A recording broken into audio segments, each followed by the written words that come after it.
So hello everyone, welcome to IFS. मैं लोकेश आलो ने आज आपको मिलवाता हूँ एक ऐसे स्टूडेंट से जिन्होंने अभी अभी जो एग्ज़ाम का रिजल्ट आया है उसमें बहुत ही अच्छी सफलता हासिल करी है। सो मिलते हैं रितिका से जिन्होंने सीईटी पीजी की एग्ज़ाम में एक अच्छी सफलता हासिल करी है। So welcome Ritika.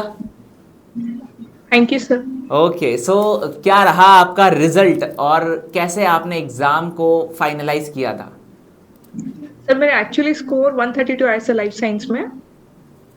एंड मैं अभी बीएससी फाइनल ईयर परस्यू कर रही हूँ sir.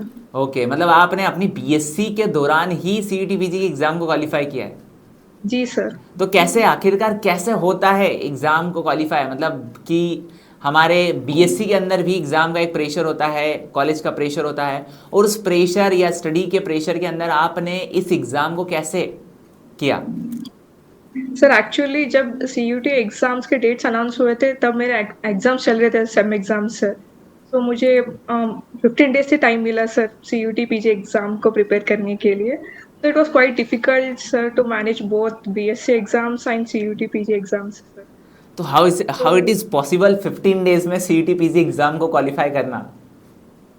Sir actually maybe March 13 से मेरे एग्जाम्स कंप्लीट हुए थे सर, मार्च 13 बिफोर। तो मार्च 13 से मेरे 6 सेम स्टार्ट हुई थी सर तभी। तो मुझे स्टार्टिंग डेज तो मैं थोड़ा क्लासेस स्किप की सर 6 सेम के। एंड मैं कंप्लीटली 15 डेज सीयूटी पीजी को टाइम दी सर। सो बढ़िया है। और आप आईएफएस के किस प्लेटफॉर्म के साथ में कनेक्टेड थे? सर मैं एक्चुअली मोहित सर के क्वेश्चन सीरीज देखती थी सर बस। ओके ओके, सो बढ़िया, मतलब आप यूट्यूब के थ्रू कनेक्टेड थे। यूट्यूब के थ्रू मोस्ट सर। बहुत बढ़िया, बहुत बढ़िया। सो आपने क्वेश्चन सीरीज पढ़ी, तो आपने आखिरकार अपने सिलेबस को कैसे मैनेज किया, मतलब वो sir actually content? Sir actually content हमारे बीएससी सिलेबस और सीईटी पीजी सिलेबस काफ़ी अलग थे सर। तो मुझे बहुत सारी डिफ़िकल्टीज़ हुए सर, लाइक सोर्स नहीं थे सर काफ़ी कुछ ज़्यादा। तो डायरेक्टली टॉपिक सेलेक्ट करना एंड गूगल से नोट्स लेना, नहीं तो अपने सर से जाके कॉन्टेक्ट करती थी, सर सर आज ऐसे नोट्स दे दीजिए बोल के। तो सर देते थे। तो वैसे बेसिक तो कॉन्सेप्ट्स में क्लियर करके एग्ज़ाम्स को गई थी सर। बहुत बढ़िया। सो बेसिक क्लियर की थी सर मैं अपना। ओके ओके, सो बहुत बढ़िया। सो आपने अपने बीएससी वैसे किस स्ट्रीम से आप कर रहे हो? सर एक्चुअली एनईपी सिलेबस है ना, तो मेरा मेजर एक्सोलॉजी सब्जेक्ट है sir and minor chemistry subject है सर। ओके ओके, सो बढ़िया है। और अब आपको आपने आगे का क्या सोचा है कि आप मुझे किस फील्ड में क्या करना है? सर मुझे वो लाइफ साइंस में इंटरडिसिप्लिनरी सब्जेक्ट लेना है sir, animal biology and biotechnology में।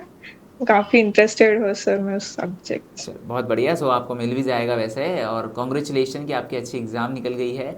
सो आपने इस 15 दिनों में ऐसा क्या किया, बिकॉज मुझे ऐसा लगता है कि 15 दिनों में मेरे से सेमेस्टर एग्ज़ाम क्वालिफाई नहीं होगी, बट आपने इस सीईटी एग्ज़ाम को क्वालिफाई किया, तो ऐसा क्या आपने वहाँ लॉजिक्स लगाए हो, कितनी स्ट्रेटजी आपने अपनाई हो, वो थोड़ा सा मैं आपके से जानना चाहता हूँ। सर इधर हार्डवेयर से ज़्यादा मैं स्मूथ की हूँ सर एक्चुअली। लाइक मैं अपना 15 डेज का पूरा एक प्लान बनाई थी सर।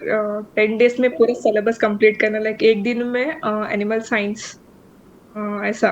क्योंकि मैं एनिमल साइंस में vertebrates and invertebrates topic already मैं फिफ्थ सेम में कंप्लीट की थी सर। जो जो टॉपिक्स में कंप्लीट की थी ना सर, उसको मैं टाइम बहुत ज़्यादा कम दी थी सर उसपे।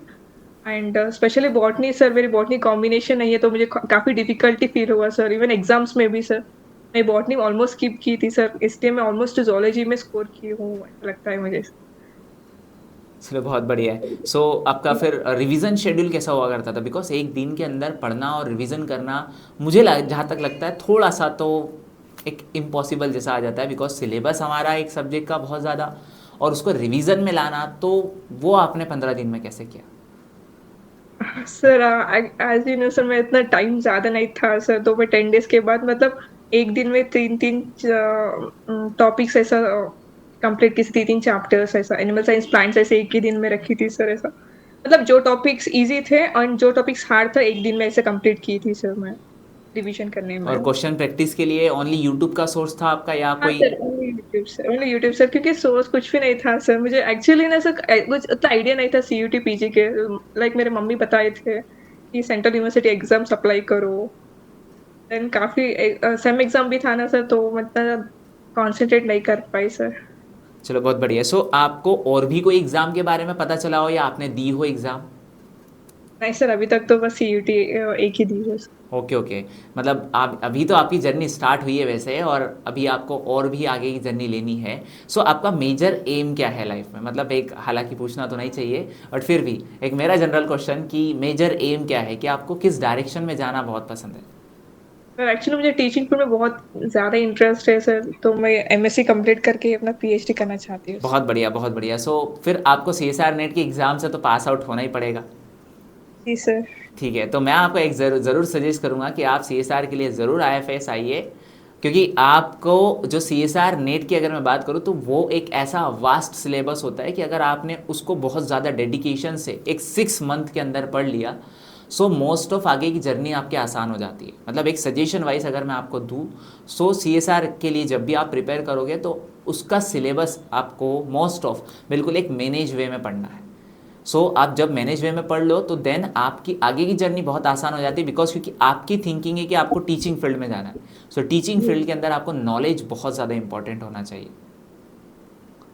जी सर। चलो बढ़िया।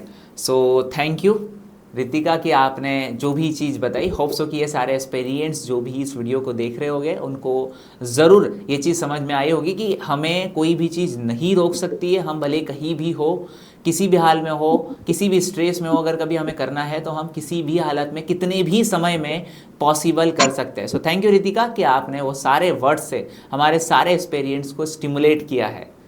Thank you. Thank you.